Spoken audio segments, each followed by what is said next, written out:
I was 73 the morning my niece, Melanie, told me I was financially unsustainable. Such a large phrase for such a small woman. She stood in my living room with her arms crossed over a clipboard as if she were a bank manager and I a bad loan extension. Aunt Ruth, she said, we've done the math. You can't live here alone anymore. The house is too costly, the upkeep is too much, and your savings. She tapped the papers, almost gone. Her brother, Paul, hovered behind her, nodding like a bobblehead, who agreed with anything that sounded official. I sat on the couch where I'd lived through the death of my parents, the end of my marriage, and 4 decades of holidays with these very same people now calculating my worth like overdue furniture. I'm not asking you for money, I said calmly. Melanie sighed with the performance of a martyr. Yes, but you will, eventually. We're just getting ahead of the problem. I was the problem. My house, the only thing I had left after my husband passed, was apparently worth more to them than I was. They had always loved the house, the wraparound porch, the 3 acres of land inherited from my father, the old barn, the oak trees, the potential for value appreciation, as Melanie liked to say. And for years they bled me with temporary loans, emergency help, investment contributions, always promising to pay back, never doing it. You need assisted living, Melanie announced, like she was diagnosing a patient. We already found a place. I'm not going anywhere, I said. Paul stepped forward. Aunt Ruth, don't make this harder. We can't keep rescuing you. Rescuing? I had raised them, fed them, paid for their braces, school trips, and half their first cars. But families have short memories when money is on the table. They didn't argue long. They had rehearsed this. Melanie placed a folder on my coffee table, a printed plan, a timeline, a moving date. A buyer already expressed interest in the property, she said. All we need is your signature. I pushed the folder back. You won't get it, she smiled, not kindly. Oh, you will, she said. You just don't know it yet. They left that morning believing they had won, believing that an aging woman with thinning hair and trembling hands couldn't possibly fight. I sat alone in the hushed stillness of the house, my house, and let their words echo through the rooms. They thought they were removing a burden, but what they really did was awaken something older, sharper, and far more dangerous. A woman who had survived everything life had thrown at her and wasn't about to lose her home to the 2 vultures she'd once rocked to sleep. They thought I was weak, they thought I was poor, they thought I was alone. But they had forgotten something essential. I may have been running out of money, but I had never run out of options. And as I looked around the house they were so eager to sell, I smiled. Because I knew something they didn't. They had just made the most expensive mistake of their lives. I didn't sleep that night, not because I was afraid, but because I was remembering every bill I ever paid for Melanie's tutoring, every hospital form I signed when Paul broke his arm falling out of a tree. Every holiday meal, every birthday, every loan they forgot existed. For decades, they had treated me like a soft cushion, always there, always giving, always absorbing their needs. They mistook kindness for weakness. Most people do. But I wasn't weak, I was careful. And there's a difference. Around midnight, I got up and walked to my husband's old study. For the first time in years, I opened the drawer he had once warned me never to touch. The false bottom was still there, and beneath it, the file he left me, my name on the first page, his handwriting on the corner, for when they show their true colours. He had known, my dear stubborn Henry. He had always seen people clearly. I opened the folder. Inside was everything. The deed transfer he arranged before he died, the trust fund agreement, the notarized clause, the financial structure he had built quietly, patiently, deliberately, and one line that made my heart pound. No sale of the property can occur without the trustee's approval, and the trustee is Ruth alone. In other words, they couldn't touch the house, they couldn't sell the house, they couldn't force me out. They thought I was living on borrowed time. They didn't know the house was living on their borrowed assumptions. And then I saw something even sweeter. An untouched investment account he'd hidden from everyone, including me, for emergencies. Well, family betrayal counts as an emergency. It wasn't a fortune, but it was enough. Enough to pay the taxes. Enough to repair the foundation. Enough to secure legal help if they tried anything reckless. Enough to fight. I closed the folder, hands surprisingly steady. Let them come. Let them think they hold the upper hand. Let them believe I'm fragile. Because this time, they weren't just stealing from a lonely old woman. They were stealing from a widow who had been quietly preparing for 20 years. For the moment her own blood would turn into wolves. And wolves, I knew, needed to be taught fear. But I didn't plan to yell or accuse or cry. No, my revenge would be financial, quiet, clean, precise. The kind that teaches a lesson a person feels every single day when they open their empty wallets. I put the documents back and brewed myself tea. A calm, warm cup. Because revenge tastes better when you take the first sip in peace. They returned 3 days later, armed with confidence and bad intentions. Melanie walked in first without knocking, a habit she'd kept since childhood, but now it carried the entitlement of someone who saw the world as merchandise. Behind her, Paul carried a briefcase. A new one. Leather. Trying to look important. "Aunt Ruth," Melanie began, already smiling in victory. "Good news. The buyer increased their offer. We can finalize the sale this week. We even arranged your room at the assisted living place," Paul added, as if he'd done me a favor. I didn't stand, didn't greet them, didn't offer coffee. I simply looked at them with the calm that only comes from knowing a truth someone else is about to choke on. Melanie placed a stack of papers in front of me. "Just sign. It'll be easier for everyone." I gently slid the papers aside. "No." Her smile flickered. "Aunt Ruth, we don't want to force the issue." "You can't," I said. She blinked. "What?" I folded my hands in my lap. A small, quiet gesture that told them absolutely everything was under control. "You cannot force anything," I repeated, "because the house isn't legally yours to sell, or influence, or claim." Paul frowned. "What are you talking about?" I leaned back in my chair. "My husband placed the property in a trust before he died," I said. "I am the sole trustee. No sale can happen without my signed approval." They stared at me, stunned, as if I'd just stood up and spoken in perfect Mandarin. Melanie recovered first, but only slightly. "That's not possible," she snapped. "I checked county records." "Trust property doesn't show up under standard searches," I said calmly. "You didn't know where to look." Paul sputtered, colour rising in his cheeks. "You're lying. You're just trying to stall." I opened the folder I'd placed beside me, Henry's folder, original documents, notarized, legal, binding. I let them see the first page, not enough to touch, just enough to devastate. Melanie leaned forward, her voice cracking. What is that?" "Protection," I said. "For me, from people like you." She went pale. You knew we would—" "I didn't," I corrected. "But your uncle did." They exchanged a look, panic disguised as confusion. Then what about your savings?" Melanie demanded. "You can't afford to live here. We know you can't." I smiled gently. "My finances," I said, "are no longer any of your concern." I didn't tell them about the investment account, or the money Henry hid, or the lawyer I had already called that morning. No need. Let their imaginations torment them. Melanie grabbed the papers off the coffee table so hard she ripped one. "You're making a mistake," she hissed. "You need us." "No," I said softly. "You needed me. And you ran out of chances." Paul tried one last attempt. "You can't cut us out. We're family." I looked at him with a tired kind of pity. "No," I said. "Family doesn't evict the person who raised them." Silence fell heavy. Melanie swallowed hard. "Is that really how you want this to end?" "Yes," I said. And it was the truth. They left without another word. And for the first time in months, the house felt safe.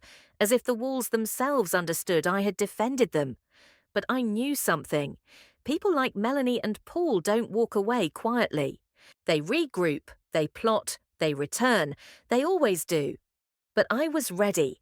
I had my husband's protection. I had my own resolve, and soon they were going to learn the cost of trying to steal from a woman who had decided not to be gentle anymore. They didn't stay quiet for long. 2 weeks later, I received a letter. Thick, stamped, official-looking, not from the county, not from the bank, from their lawyer. I opened it slowly, standing at the kitchen counter where I had peeled vegetables for decades, where I had bandaged scraped knees, where I had once believed the world was kinder than it truly was.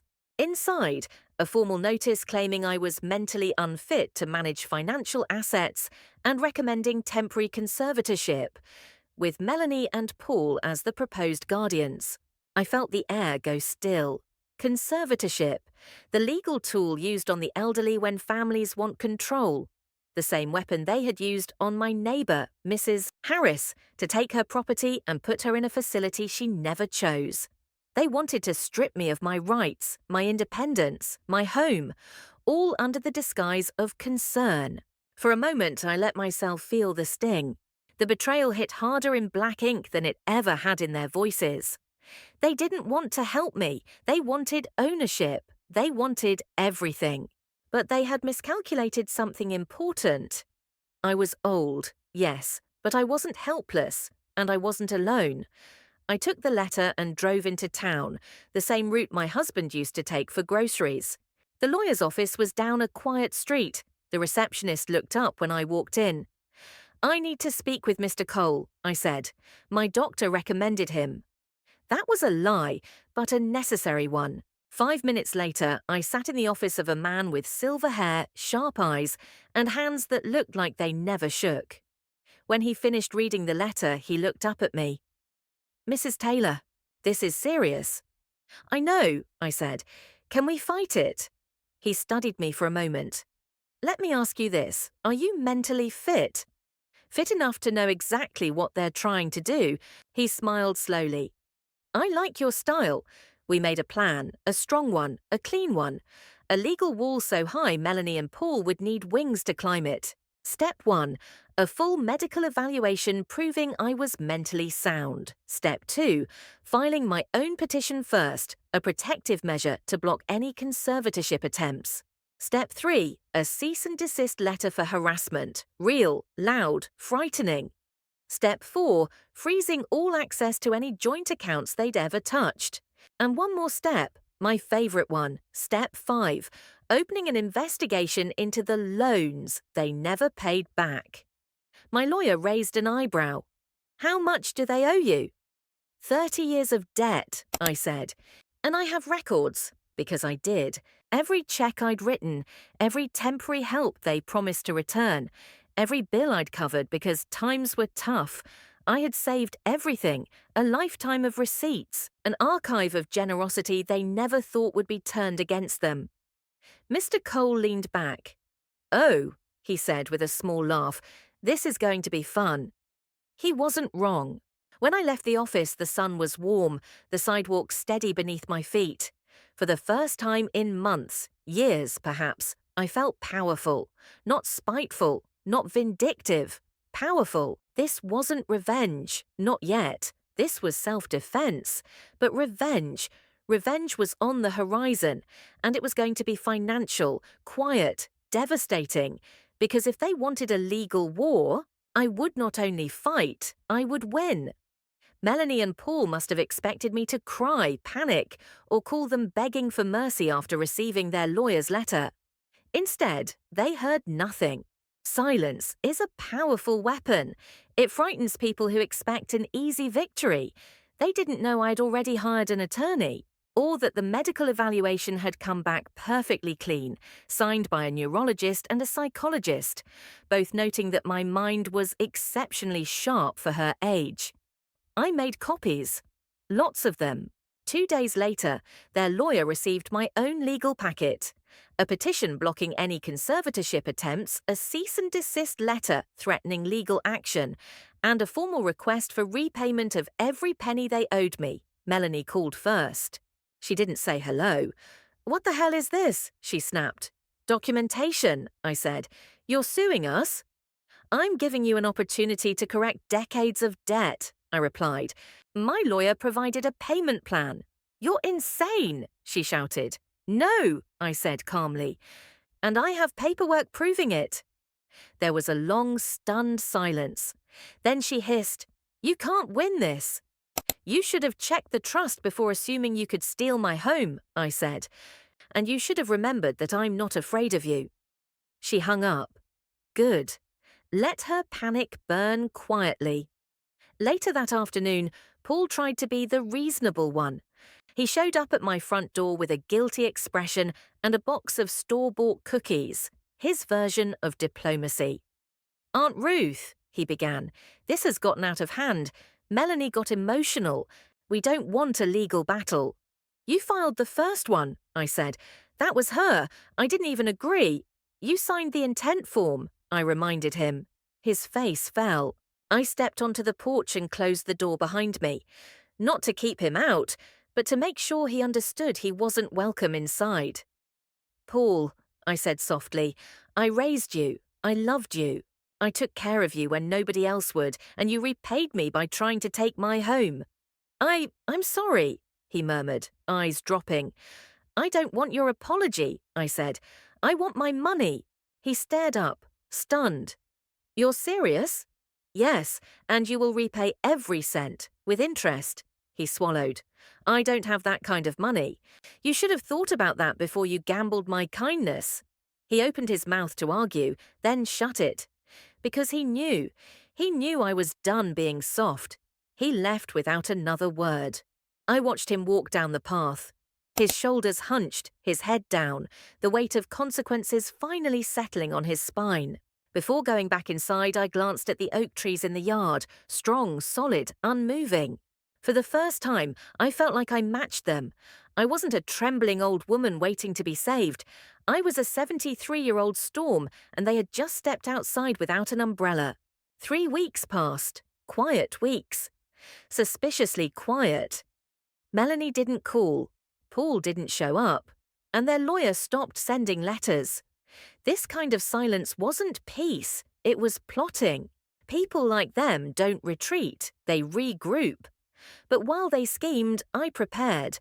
My lawyer, Mr. Cole, filed a formal request with the county to audit every financial transaction they had ever made involving me.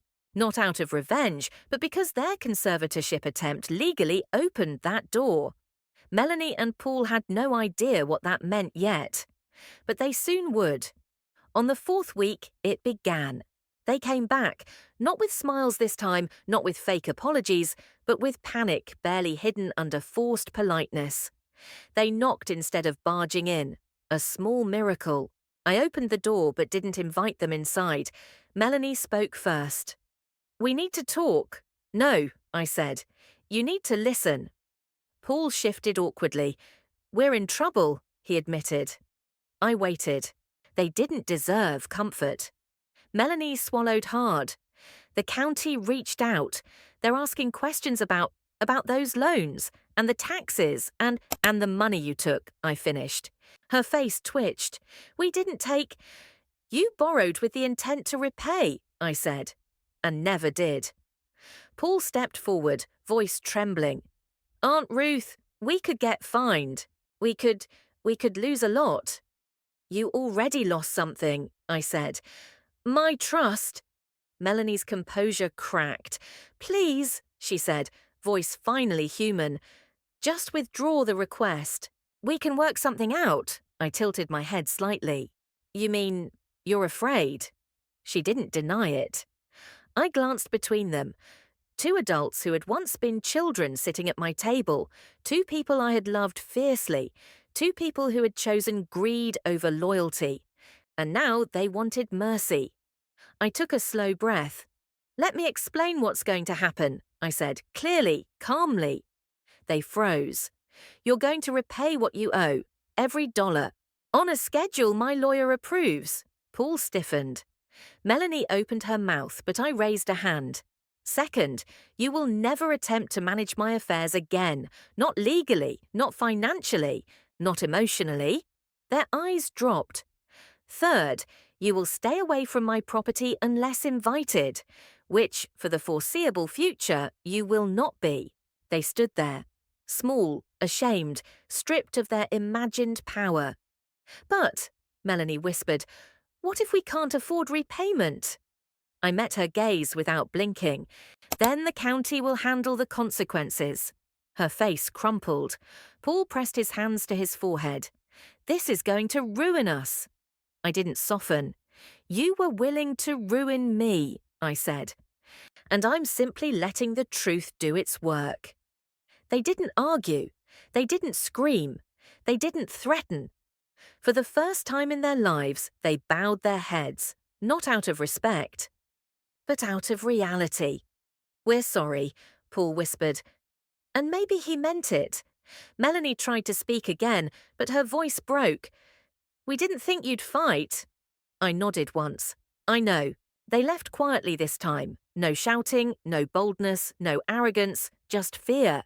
Not of me, but of consequences.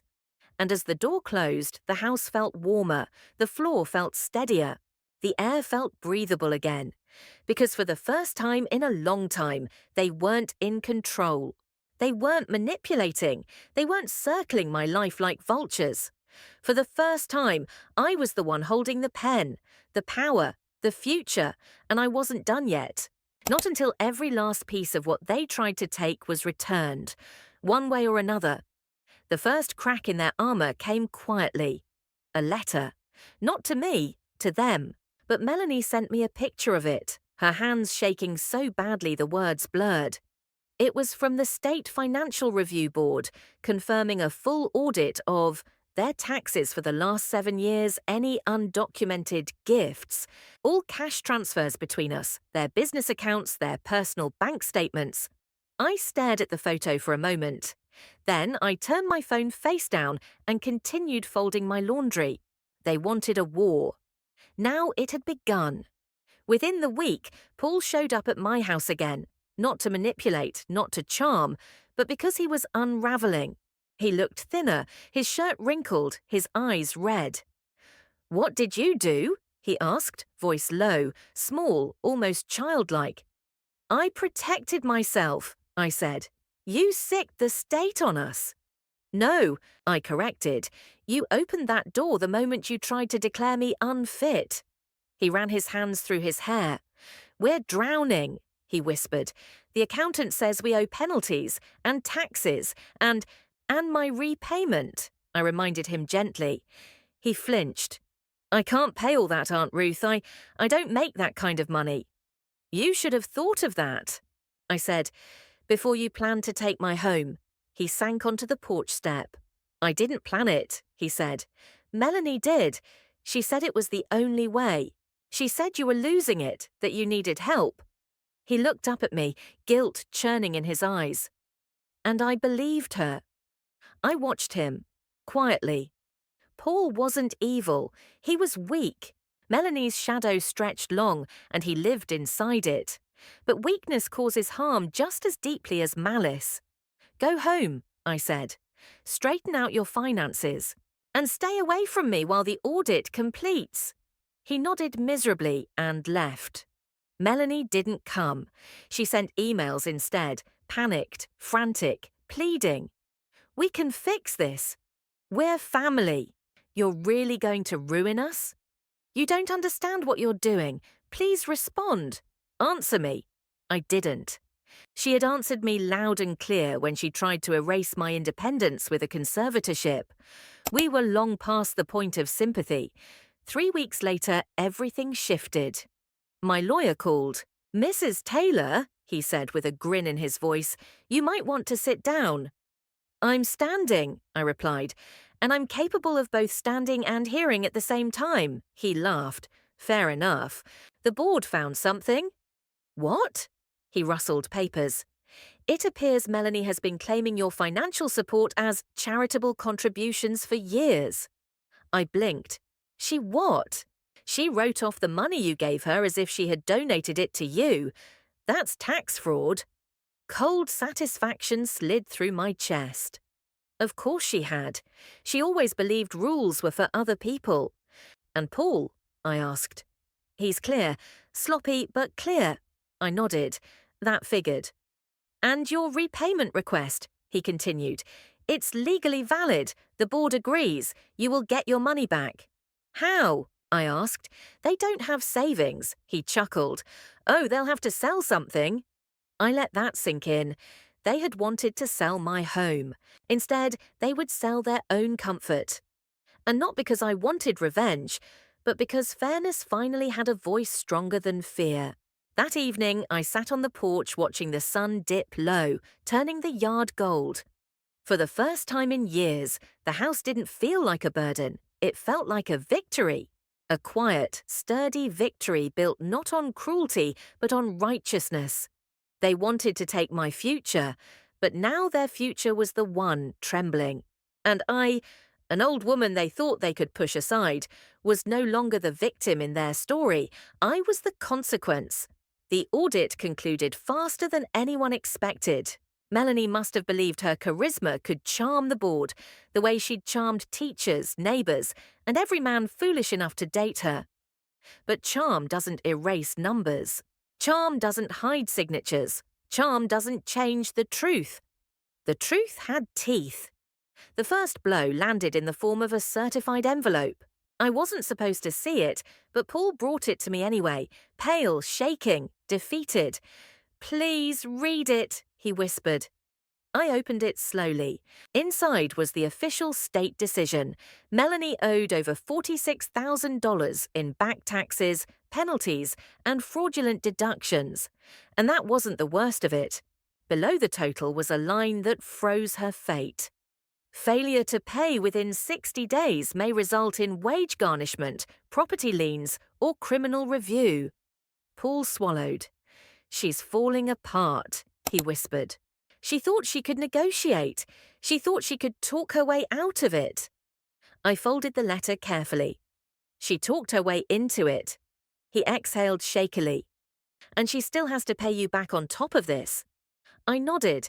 Yes, and she will. He stared at me, searching for cruelty, for malice, for spite. He didn't find any. Because I didn't enjoy their suffering, I simply refused to carry it anymore. 2 days later, Melanie showed up. She stood on my porch with the posture of someone who'd aged 10 years in a single week.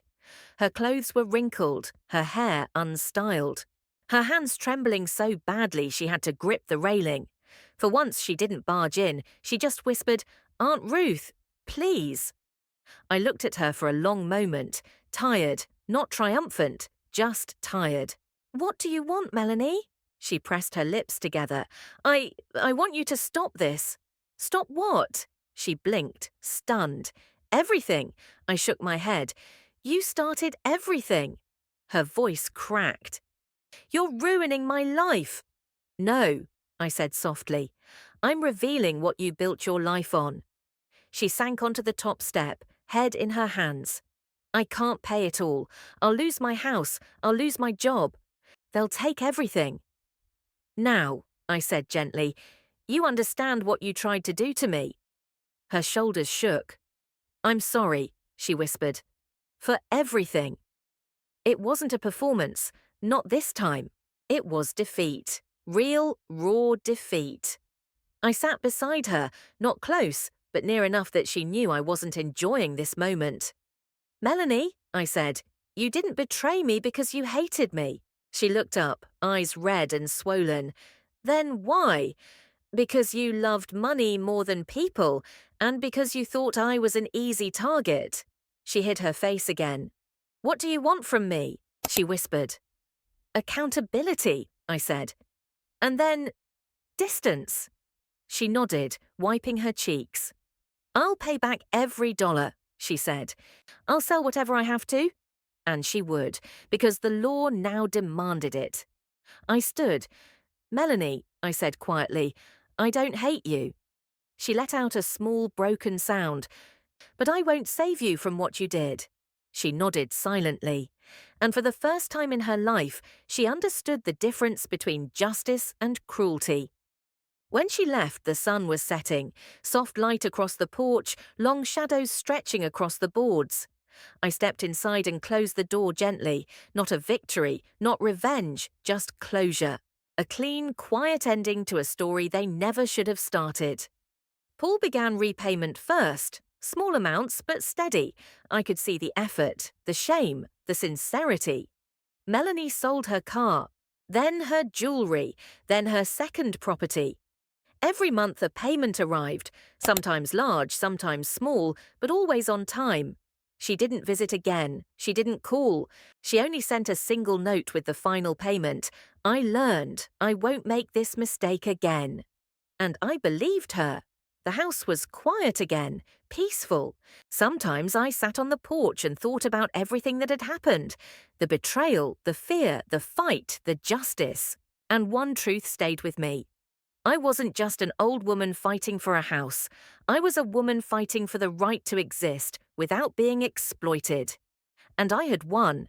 Not loudly, not violently, but through patience, truth, and the strength my husband trusted I had. The house remained mine. My life remained mine. My dignity remained untouched. And now, finally, so did my peace.